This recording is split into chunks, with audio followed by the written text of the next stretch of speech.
Hi, and welcome to the show. Subscribe at kevinmd.com/podcast. Today, we welcome back Joshi. He's a family physician. Today's Kevin MD article is Why Patients and Doctors Are Ditching Insurance for Personalized Care. Jay, welcome back to the show. Thank you for having me. Always good to talk to you. All right, so tell us what your latest article is about. I really want to emphasize the changing nature of healthcare in this post-pandemic world.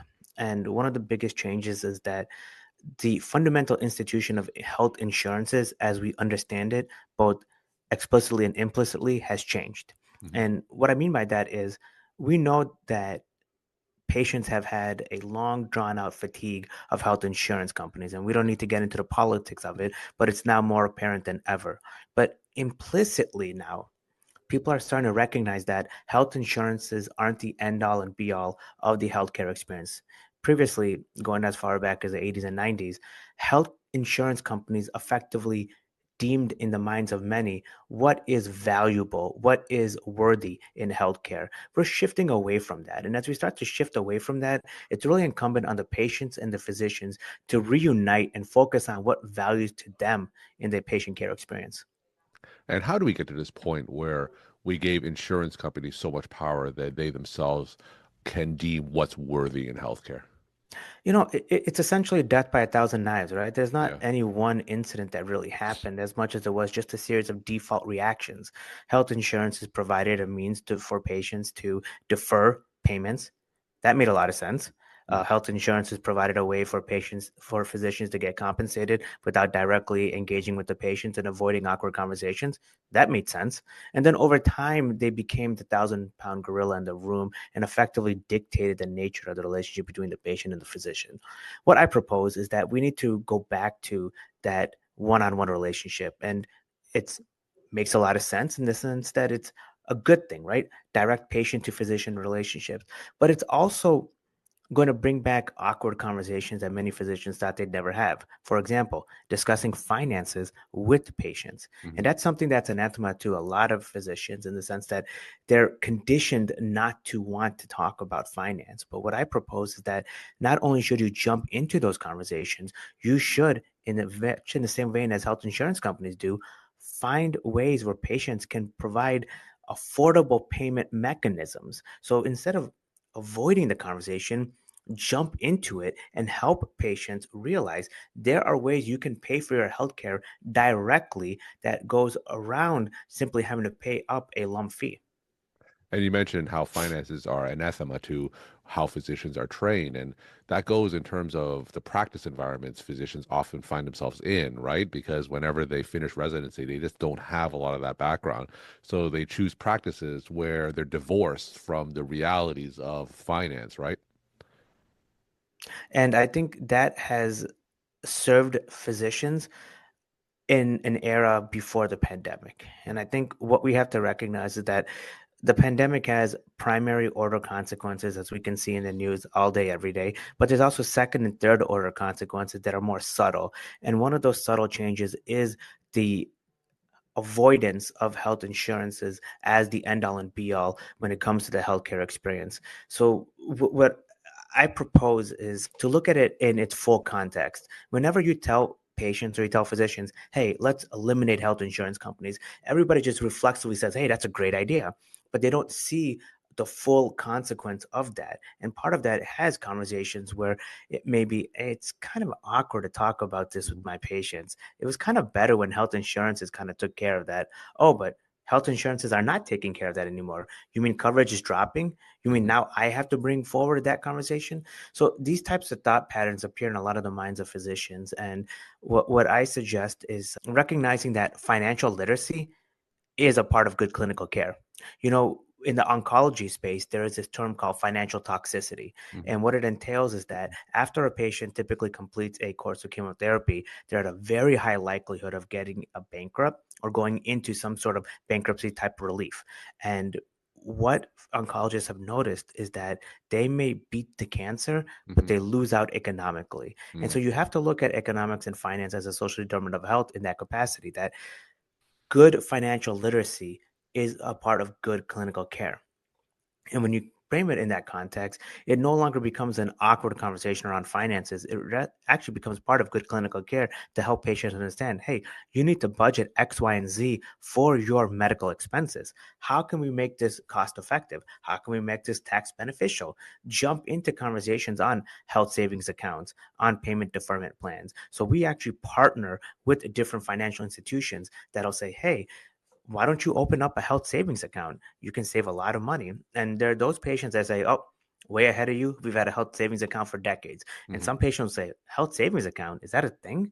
And Yeah. that's when you start to educate patients to say, look, you're going to have to budget more out of pocket expenses for healthcare. Find a way to do it in the best way tax wise. And you're talking to them like you would talk to a colleague. And in many ways, that's the essence of good clinical care, right? It's an ongoing narrative between the patient and the physician that encompasses all aspects of healthcare.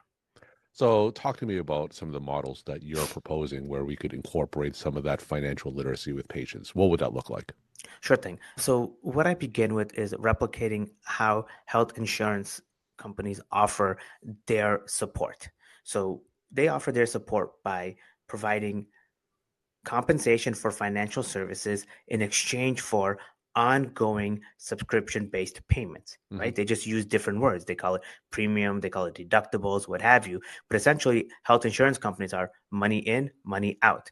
And to the patient, it appears as an ongoing subscription payment. So patients are used to that mechanism of payment.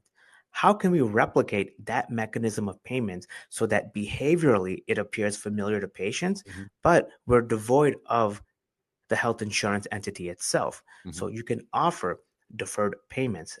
You can offer through financial institutions like PatientFi, Cherry, what have you. Pick your litter of it. There's a whole cottage industry of these types of third-party financing vehicles that can allow for third-party financing, often at no interest if you're able to make the payments within a certain time frame. Then it becomes something very familiar. It becomes something that's patient to physician, but the patient on their side and in their financing looks like it's something very similar to what insurance companies offer. So behaviorally, you have the familiarity of ongoing recurring payments at a discounted price, but it avoids having to go through the insurance companies, the prior authorizations, and it's a direct relationship between what the patient offers, what the patient wants in terms of clinical care, and what the physician offers in terms of clinical expertise. So, this sounds similar to, or is like those direct primary care models, direct care models, where they charge a subscription fee for services rendered. Is that fair to say? I would put it to it in two ways. So behaviorally, it's very similar, right? The whole construct of providing recurring payments over time. I think direct primary care is a great model in having these membership-based payments. Oftentimes, patients will gravitate towards it because they'll see, hey, I just have to pay a lump sum upfront, but it's not the end all or be all. What I would encourage physicians to do is to explore different types of models. Hmm. So conduct this cognitive experiment. So what we're presenting to the patient is a series of recurrent payments over time, a subscription based payment model. What is entailed in that subscription based model? Is it, as what you proposed, a direct primary care model where there's a membership fee Yeah. and then everything else is included? Or is it on a per clinical service basis that's then paid over time? You can mix and match different types of financial compensation models for clinical services rendered, whether you lump them as one membership fee or whether you individualize them based on clinical services. It's Hmm. really about exploring that with the patient and getting a sense of what the patient is familiar with. So I think what we find is a lot of people will look at these models and say, oh, direct primary care membership model, that makes sense. Oh, insurance based model, that makes sense. What I would challenge a lot of physicians and a lot of providers in general is to look at it more cognitively. Look at what are the behavioral patterns of payments that patients are familiar with, and how can we replicate that in a way that'll cover either services in bulk or services individually. Now, do you individualize these payment plans or payment models to each patient based on what they're most comfortable with? I have. And what I found to be most attractive to patients is to really identify one or two clinical services and really focus on packaging a financial plan within those clinical services and then focusing on just those. The membership model is great for those of a certain socioeconomic bent that have the means to say, hey, here you go, give me everything that I want. Mhm. A lot of times in this kind of environment where patients are a little more consumer sensitive, they want to pick and choose. And they almost appreciate the fact that you're valuing their dollar in creating these financial packages. So it almost becomes a way to kind of build a patient physician relationship by understanding the price sensitivity of the average patient these days. So how do you scale that? Because if every patient has a different payment model, and obviously you're a practicing physician yourself, like how do you keep track of all that and how can you scale that? Yeah, I think the issue of scalability has yet to be resolved, but it's almost where I don't want to scale, if you will. When you scale, then you yourself have to introduce elements of consumerism. And I think that's when you start to detract away from the patient physician relationship. I think the best type of relationships are one where you may sacrifice the scalability, which is fine, but then you focus on the individuality, which is what patients prefer in the first place. So we have a model in Northwest Indiana where we're in Hammond, Indiana, which is very much blue collar, and Crown Point, Indiana, which is a little more affluent. The patient proclivity towards spending is the same. They're both price sensitive and they've developed these relationships with the money and healthcare based on how they've been treated by health insurance companies. Mhm. So, in that vein, you kind of have to recognize the money spent is less about the absolute dollars and more about the perception of the dollar spent relative to the clinical value add.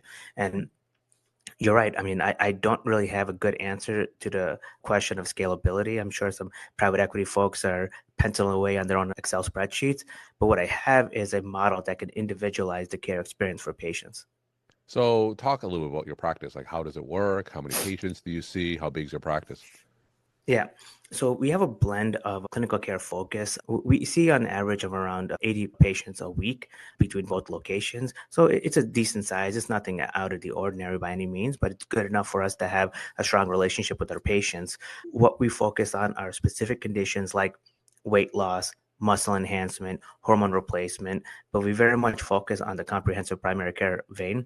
So a lot of the weight loss patients that we treat will focus on behavioral economics, will focus on behavioral changes. So Mhm. we'll implement a fasting schedule, we'll implement an exercise regimen. For patients who are on the muscle enhancement, we'll often identify national thought leaders in the exercise regimen space to then give them a workout model that then will incorporate a diet, an exercise, and a peptide therapeutic within that space. So, there's a whole slew of buzzwords out there. You talk about regenerative medicine, you talk about functional health. What we focus on really is just what the patient wants to target, what their end goals are, what is an appropriate monthly spend, and then how can we get to their goals in the most cost effective manner. So do you see this approach spreading among people or private practice physicians who would have more of that flexibility to implement their own payment models? I think so, and I think it's going to be localized.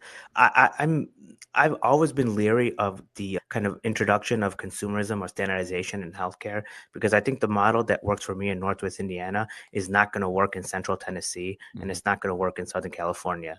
Those patients have different relationships with health insurance companies. Those patients have different experiences when it comes to finance and healthcare, and those physicians in that area have a better sense of the financial pain points for the patients. So they're going to create slight variations on those models. And I think physicians should really delve deep into understanding what the patient values in the current healthcare experience. Many patients are turned off by the model where you go to your primary care every 3 months, every 6 months, get a medication refill, you wait 3 hours for 3 minutes of a physician's time, and then you go to a retail pharmacy and pick up your medications. The pandemic broke the mold. Whatever sort of like inertia, cognitive inertia existed in the mind of patients to say this is how healthcare must work, the pandemic broke that. And that's a Mhm. second and third order consequence. Now patients say, what value can you provide for me if I'm going to invest time and energy in this healthcare experience? And many may say, well, that takes away from physician autonomy. It takes away from the kind of cultural legacy of physicians as respected members of the community. I would argue that it's incorporating a lot of elements of patient autonomy Mhm. that came about during the pandemic that, for better, for worse, I would say better, some would say worse, are here to stay. And patients now value, there's a Pew's research poll on where patients generate trust when it comes to their healthcare. And it was neck and neck. This was in 2022, neck and neck between their primary care physician and what they experience on social media. What that tells you is that patients now see themselves as purveyors of knowledge when it comes to the healthcare experience. The knowledge curated by the patient himself or herself is deemed as valuable as the clinical knowledge passed on from the physician. Hmm. We have to respect that. We have to navigate that landscape if we want to have a viable model when it comes to healthcare. And I think a lot of times when people talk about frustration in healthcare, yes, there's the administrative burden, but I also think a silent burden is the changing relationship when it comes to patients. No longer can a physician say, hey, you know what? Based on your demographics and predisposition to high blood pressure, I think you should take amlodipine instead of lisinopril. And then a patient may say, well, I researched, quote unquote, researched lisinopril, and I think that might be better for me. What do you have to say?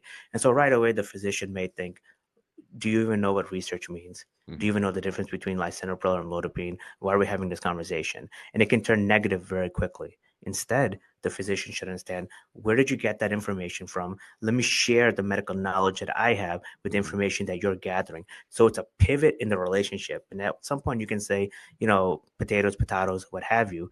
But I would argue that those subtle nuances and how the conversation goes and how the physician appreciates the patient's feedback is really the breaking factor in why patients value some physicians and don't value other physicians. We're talking to Jay Joshi. He's a family physician. Today's Kevin MD article is Why Patients and Doctors Are Ditching Insurance for Personalized Care. Jay, let's end with some take home messages that you want to leave with the Kevin MD audience.